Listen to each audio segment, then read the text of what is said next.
The Galactic Council had made what they believed to be a wise decision 300 years ago.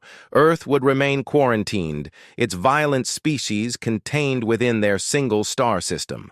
The humans had barely mastered faster-than-light travel when first contact occurred, and their reputation for warfare preceded them across the galaxy like a dark cloud. Ambassador Zexathara of the Veltari Confederation still remembered the footage from Earth's first diplomatic meeting.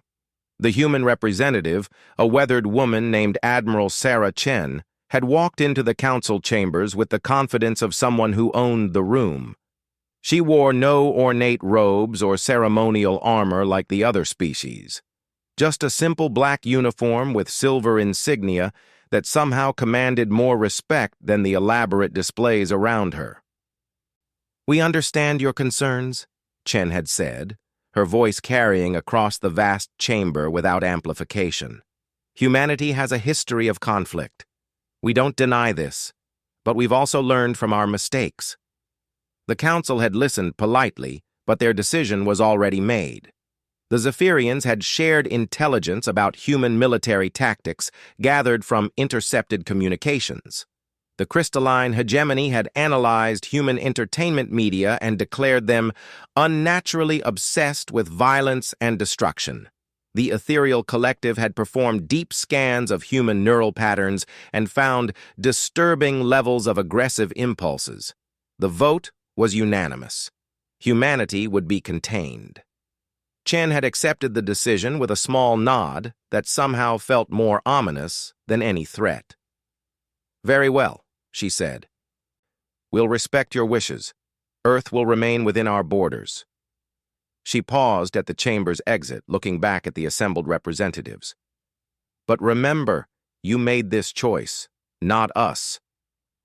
That was 3 centuries ago. Since then, the galaxy had enjoyed unprecedented peace. The Veltari had expanded their trade networks across 40 systems. The Zephyrians had established beautiful colony worlds that floated through space like living jewels. The crystalline hegemony had built magnificent cities that sang with harmonic frequencies. The ethereal collective had transcended physical form entirely, becoming beings of pure thought and energy. Humanity had been forgotten, relegated to a single line in historical databases. Species 7834, quarantined due to excessive aggressive tendencies. Zexathara often wondered what had become of them. Surely they had destroyed themselves by now, as violent species always did when left to their own devices. The few automated monitoring stations placed at the edge of their system had gone silent decades ago, presumably destroyed by human conflicts or simple neglect. The Veltari ambassador was reviewing trade agreements in his luxurious office aboard the mobile city ship Harmony's Edge when everything changed. The ship's AI, a sophisticated construct that managed the daily lives of 2 million inhabitants, suddenly spoke in a voice tight with confusion. "Ambassador, we're receiving a priority communication from the Outer Rim Defense Network. There's been an incident." Zexathara's forearms continued their graceful dance across holographic displays, his attention only half-focused. The Outer Rim was peaceful territory, nothing more threatening than occasional asteroid storms or navigation disputes between mining consortiums. What kind of incident? A crystalline hegemony research vessel, the Resonant Truth, has gone missing in the Kepler sector. Last transmission was a distress call reporting unknown contacts approaching their position. This was unusual enough to capture Zexathara's full attention. The crystalline ships were nearly indestructible, their crystalline hulls capable of absorbing and redirecting most forms of energy. For one to simply disappear suggested either a catastrophic accident or something far more concerning. "Any details about these unknown contacts?" "Negative, Ambassador." The transmission cut off mid-sentence. "Search and rescue teams are being dispatched, but the nearest vessels won't reach the area for another 6 standard days." Zexathara felt a strange chill ripple through his consciousness. The Kepler sector was notable for one reason. It bordered the quarantine zone around Earth's solar system. But that was impossible. The humans were contained. The monitoring stations would have detected any attempt to leave their system. Wouldn't they? 3 days later, the search and rescue teams made a discovery that sent shockwaves through the Galactic Council. The resonant truth was found drifting in space, completely intact but utterly lifeless. No crew members, no signs of struggle, no indication of what had happened. The ship's memory banks had been surgically extracted with a precision that impressed even crystalline engineers. More disturbing were the sensor readings. The rescue teams detected trace signatures of propulsion systems, unlike anything in the galactic database. The energy patterns were crude by galactic standards, but they carried an efficiency that shouldn't have been possible with such primitive technology. Admiral Kainth of the Zephyrian Deep Space Fleet was the first to voice what everyone was thinking during the emergency council session. His species' natural ability to perceive electromagnetic fields made him exquisitely sensitive to the lingering traces left by the unknown vessels. "The propulsion signatures," he said, his crystalline voice ringing with certainty. "They're definitely not from any known galactic civilization. But they're not entirely unknown either. I've seen similar patterns in historical archives." Zexathara leaned forward in his floating chair. "What archives?" "The files from first contact, 300 years ago." Kainth paused, his prismatic features shifting through colors that indicated deep unease. "These match the primitive fusion drives that human vessels were using when we first encountered them." The council chamber fell silent except for the gentle humming of life support systems and the distant vibration of FTL engines. The implication hung in the air like a toxic cloud. "Impossible," declared High Thought Singer Vex Mira of the Ethereal Collective, her consciousness manifesting as a shimmering field of silver light. "The quarantine has been absolute. We would have detected any attempt by the humans to leave their system." "Would we?" Zexathara asked quietly. "When was the last time anyone checked on the monitoring stations?" The silence stretched longer this time. In 300 years of peace, the galaxy had grown comfortable, complacent. The monitoring stations at the edge of Earth's solar system had been automated, their reports filed automatically with no one actually reading them. Why would they? Humans were contained. The matter was settled. Admiral Kainth began pulling up historical files, his movements quick and efficient, despite the growing dread in the chamber. "I'm accessing the monitoring station logs now. Last confirmed signal was..." His form flickered through rapid color changes. 67 years ago. 67 years of silence. 67 years during which anything could have happened in Earth's solar system, and no one had noticed because no one had been looking. High Thought Singer Vex Mira's manifestation pulsed with urgent silver light. "We need to send a reconnaissance mission immediately. Full military escort. If the humans have somehow escaped their quarantine..." "They haven't escaped," Zexathara interrupted, a terrible realization dawning on him. "We assumed containment meant they would stay in their system because they couldn't leave it. But what if they chose to stay? What if they've been building something all these years while we ignored them?" The question triggered a cascade of new fears. If humans had spent 3 centuries developing in isolation, what had they become? Their technology had been primitive, but showed disturbing signs of rapid advancement. Their culture had been violent, but also showed an alarming capacity for learning and adaptation. Admiral Kainth was already coordinating with his fleet commanders. "I'm dispatching a full battle group to investigate. 3 cruisers, 6 destroyers, and the carrier Luminous Dawn. If humans are responsible for what happened to the Resonant Truth, we'll find them." But even as he spoke, another priority alert flashed across the Council's communication network. Then another, and another. Within the span of 6 hours, 4 more ships had gone missing across 3 different sectors. A Veltari merchant vessel near the Centauri trade route, an ethereal research station studying dark matter fluctuations. 2 Zephyrian patrol craft conducting routine border sweeps, all in areas that bordered or came close to the forgotten quarantine zone, all vanishing without a trace, leaving behind only those same impossible energy signatures that whispered of human fusion drives advanced far beyond what should have been possible. The pattern was becoming clear, and it terrified the Council more than any direct attack could have. These weren't random disappearances. They were surgical strikes, each target carefully selected for maximum intelligence value with minimal immediate impact. Someone was gathering information about galactic civilization with the patience and precision of a species that had spent 3 centuries planning. Zexathera stared at the tactical display showing the missing ships, their locations forming a rough circle around Earth's solar system. Admiral Chen's final words echoed in his memory. "Remember, you made this choice, not us." The Galactic Council had thought they were protecting the galaxy from humanity's violent nature. Instead, they had given Earth's most dangerous species exactly what they needed most: time, motivation, and the element of surprise. Somewhere in the darkness between stars, humanity had been watching, learning, waiting, and now they were making their move. Admiral Kainth's battle group approached the coordinates where the resonant truth had been discovered with weapons powered and shields at maximum.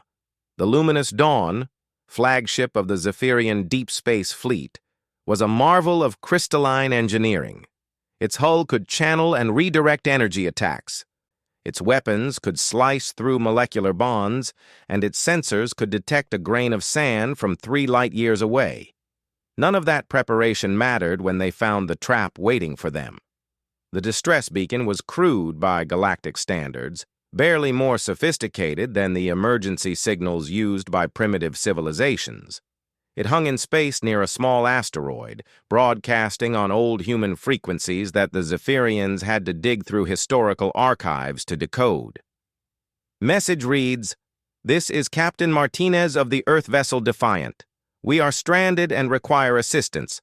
Please respond," reported Communications Officer Silandra, her crystalline voice carrying undertones of confusion.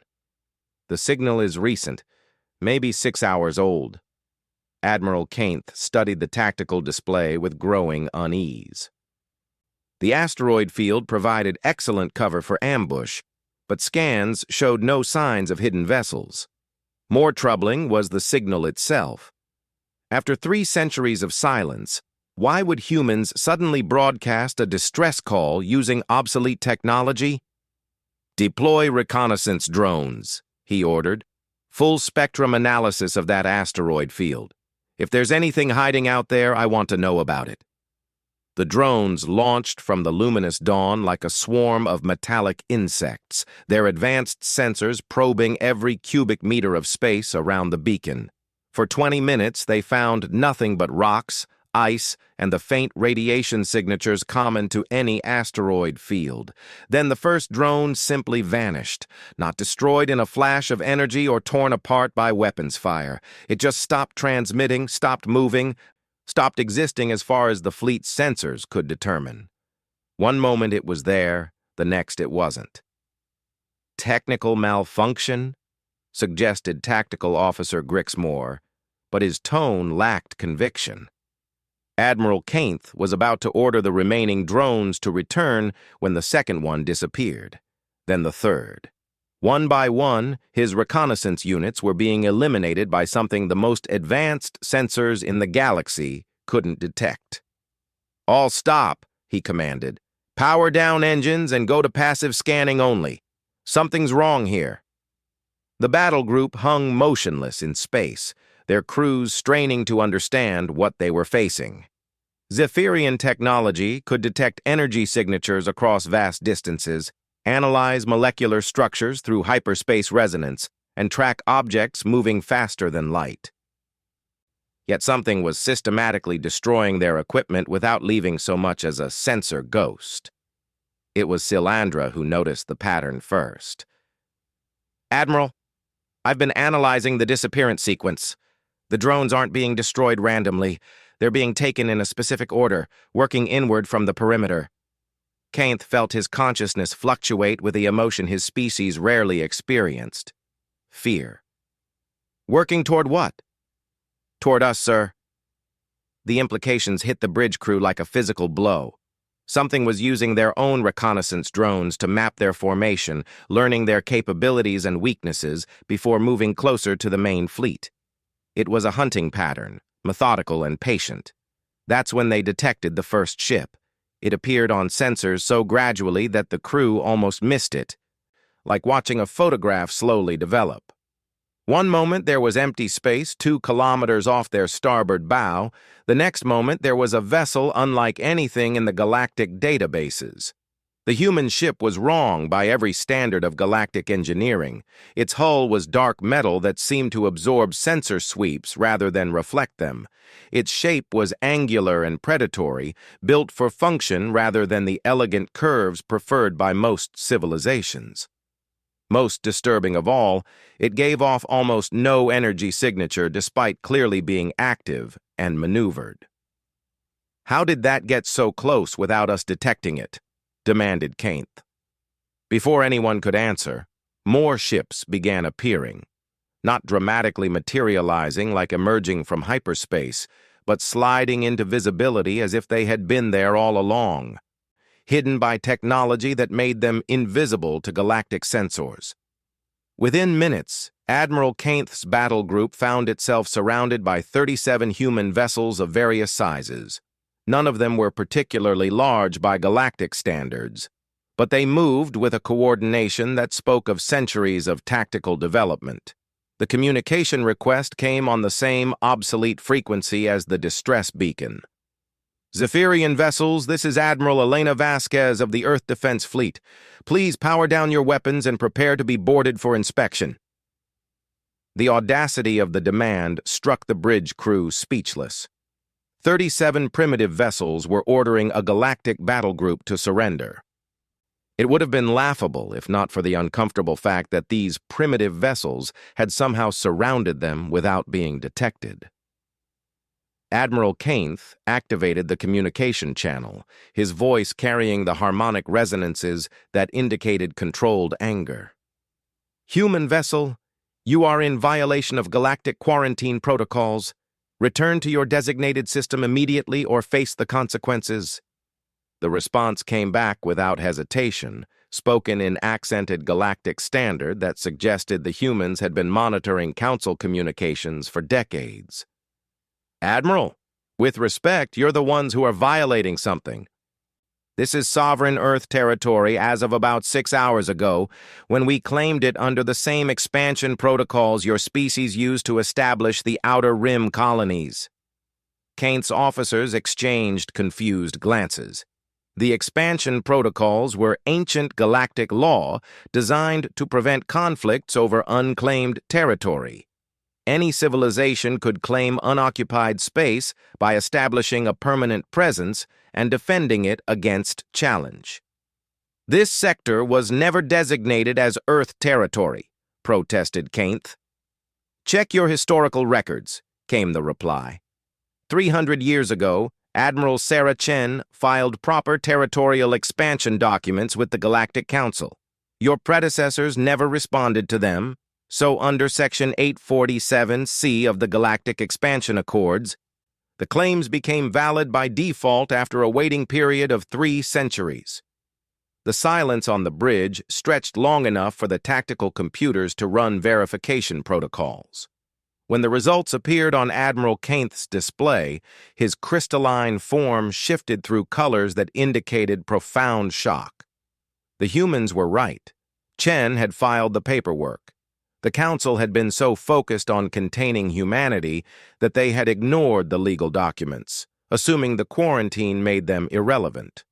But galactic law was clear. Failure to respond to territorial claims within the prescribed time frame constituted acceptance. Earth now had legal authority over a sphere of space extending 12 light-years in every direction from their home system, a sphere that included the current position of Admiral Kainth's battle group. "This is absurd," Kainth transmitted. "Even if your claim has technical legal validity, you lack the ability to enforce it. 37 ships cannot stand against the entire galactic fleet." Admiral Vasquez's laughter carried clearly through the communication channel. "Admiral, you're making the same mistake your predecessors made 3 centuries ago. You're assuming you understand our capabilities based on outdated information." That's when the demonstration began. The human ships didn't fire weapons in any conventional sense. Instead, they simply directed focused beams of energy at specific points on the Zephyrian vessels. The beams looked primitive, like simple particle accelerators scaled up for ship-to-ship combat. What happened next defied every principle of galactic technology. The luminous dawn's shields, designed to absorb and redirect energy attacks, simply ceased to function, not overwhelmed or depleted, but turned off as if someone had found the power switch. The crystalline hull that had withstood attacks from the most advanced weapons in the galaxy developed hair-thin cracks that spread in fractal patterns. Across the battle group, similar effects rippled through every ship. Weapons systems shut down not from damage, but from some form of technological interference that bypassed every safeguard. Life support systems fluctuated as if responding to external commands. Navigation computers began displaying course corrections to coordinates in Earth's solar system. "How?" whispered Tactical Officer Grixmore. The answer came from Admiral Vasquez, and her words sent ice through every Zephyrian consciousness aboard the fleet. "We've had 300 years to study every piece of galactic technology that passed through our sensor range, every ship that entered the outer edges of our claim, every probe, every automated beacon.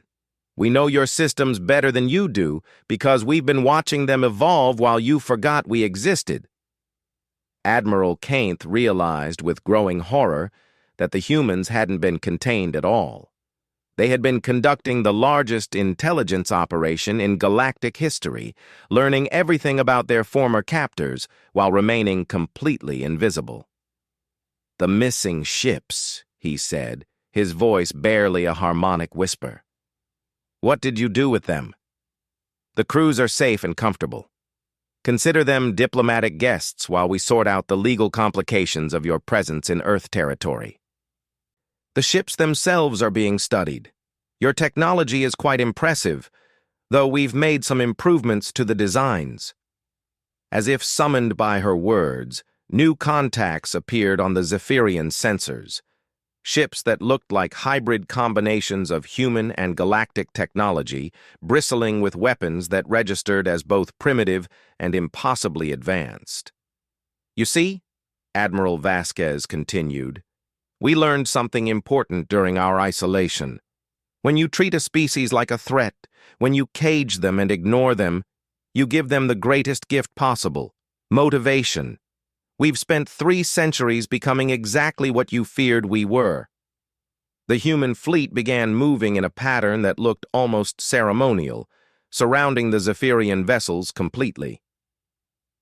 Admiral Kainth realized that every escape route had been cut off not through superior firepower, but through superior planning.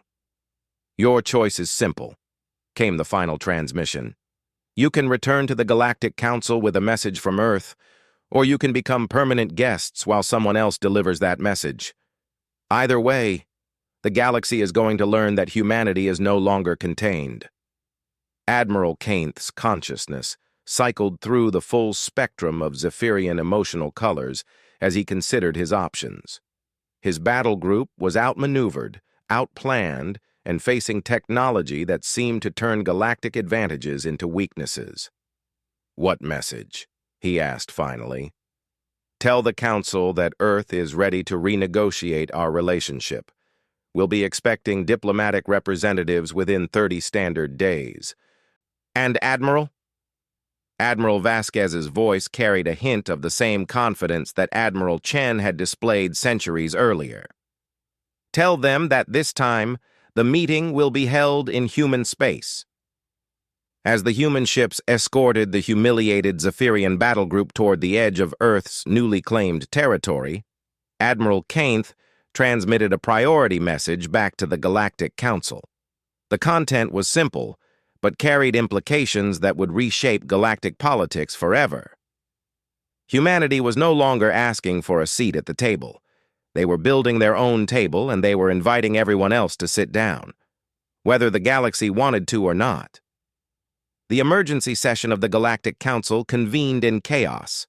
Representatives from dozens of species filled the great chamber, their voices creating a cacophony of concern, anger, and barely controlled panic.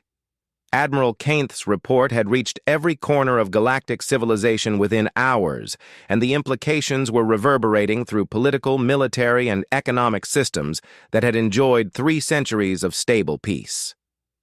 Ambassador Zexathara stood before the assembled delegates, his forearms gesturing with barely controlled agitation as he read from the official human communication that had arrived just hours after Kainth's humiliating return.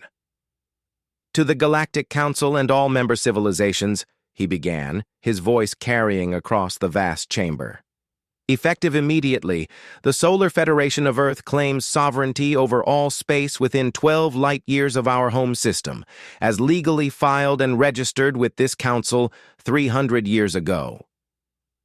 We invite the council to send diplomatic representatives to negotiate new trade agreements, territorial boundaries, and mutual defense pacts. High Thought Singer Vexmira's silver manifestation pulsed with indignation. This is preposterous. A single star system cannot claim such vast territory. Actually, interrupted legal advisor Quexnira of the Archive Keepers, they can. I've reviewed the historical documents. Admiral Chen's territorial filing was completely legitimate under galactic law. Our failure to respond within the prescribed time frame constitutes legal acceptance of their claim. The admission sent fresh waves of discussion through the chamber. The most advanced civilizations in the galaxy had been outmaneuvered by legal paperwork and their own assumption that humans were too primitive to understand galactic bureaucracy. Chancellor Morden of the Trade Confederation raised his crystalline voice above the din. Legal technicalities aside, how did they develop such advanced capabilities? Our intelligence reports show their technology was barely faster than light capable 3 centuries ago. Admiral Kainth stepped forward, his form still showing stress patterns from his encounter with the human fleet. With respect, Chancellor, our intelligence reports were 3 centuries old. We stopped monitoring them because we assumed they were contained. What we discovered is that humans have been conducting the most sophisticated intelligence operation in galactic history. The tactical display activated, showing Admiral Kainth's sensor recordings from the encounter. The assembled delegates watched in stunned silence as human ships appeared from nowhere, deployed technology that neutralized galactic advantages, and demonstrated a level of coordination that spoke of centuries of preparation. Their ships don't just use primitive human technology, Kainth continued. They've somehow integrated and improved upon every galactic system they could observe. Our own sensors couldn't detect them because they were using modified versions of our own stealth technology, enhanced with techniques we don't understand. Research Director Silneth of the Science Collective had been analyzing the encounter data since Kainth's return. Her tentacled form rippled with the neural patterns that indicated deep thought as she shared her findings. The energy signatures suggest they've discovered a method of manipulating quantum field fluctuations that our current physics models say is impossible. Their weapons appear to operate by temporarily rewriting the fundamental constants that govern matter-energy interactions within small, localized fields. The implications hit the chamber like a physical blow. If humans had developed technology that operated outside known physical laws, every assumption about galactic military and technological superiority was now in question. Ambassador Zexathara was about to call for order when another priority communication arrived. This one carried the highest security clearance and came directly from the Veltari home fleet. The holographic projection showed Fleet Admiral Kexathara, Zexathara's cousin, and the highest-ranking military officer in the Veltari Confederation. Her usually composed features were tight with strain as she delivered her report. The human territorial claim extends to 7 major trade routes and includes 3 systems with established Veltari mining operations. We've received formal notices that all ships passing through Earth territory must now request transit permits from human authorities. Chancellor Mordun's crystalline structure flared with angry light. Absolutely unacceptable. The Trade Confederation will not bow to demands from a single primitive system. Admiral Kexathara's image flickered with interference before stabilizing. Chancellor, the demands aren't threats.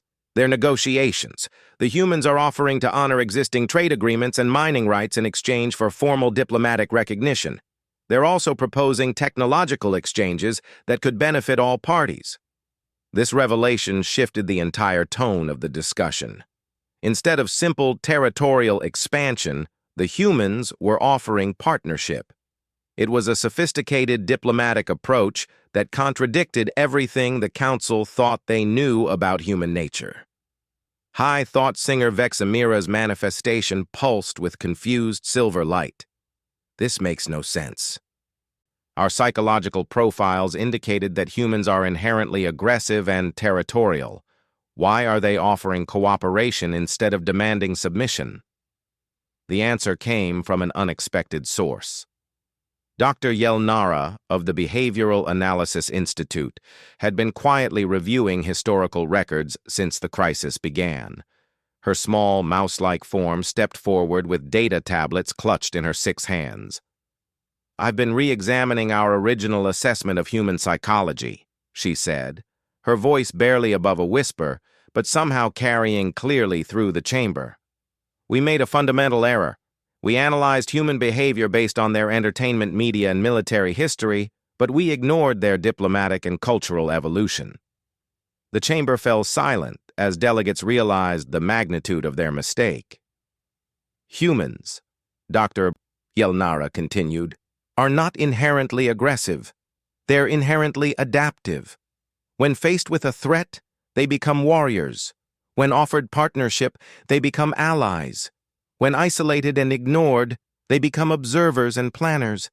We didn't contain a violent species. We created one focused entirely on understanding and surpassing us."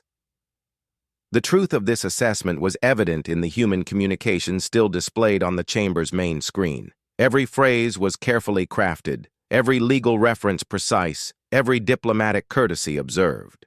This wasn't the message of a primitive, aggressive species. This was the work of a civilization that had spent 3 centuries studying galactic politics and learning how to navigate them perfectly.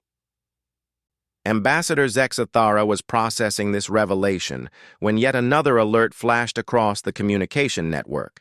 This time, it was a public broadcast on all galactic frequencies, transmitted simultaneously from hundreds of points throughout space. The face that appeared on every screen throughout galactic civilization was unmistakably human, but carried the bearing of someone born to command.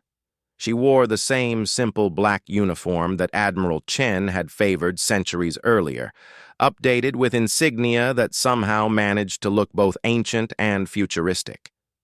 "Citizens of the galaxy," she began, her voice carrying the confidence that had once unnerved the Council 3 centuries ago. "I am Admiral Sarah Vasquez, Supreme Commander of the Earth Defense Fleet and elected representative of the Solar Federation.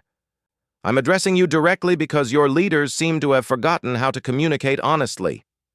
The audacity of bypassing the Galactic Council entirely sent shockwaves through the chamber. No single system civilization had ever addressed the entire galaxy without permission. 300 years ago, my predecessor Admiral Chen came to your council offering friendship and partnership.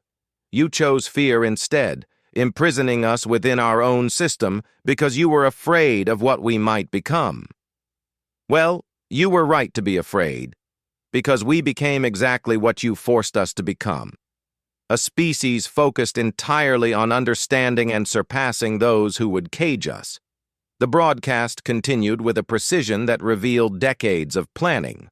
Admiral Vasquez outlined human territorial claims, detailed the legal basis for their expansion, and presented a comprehensive proposal for integrating human space into the broader galactic community.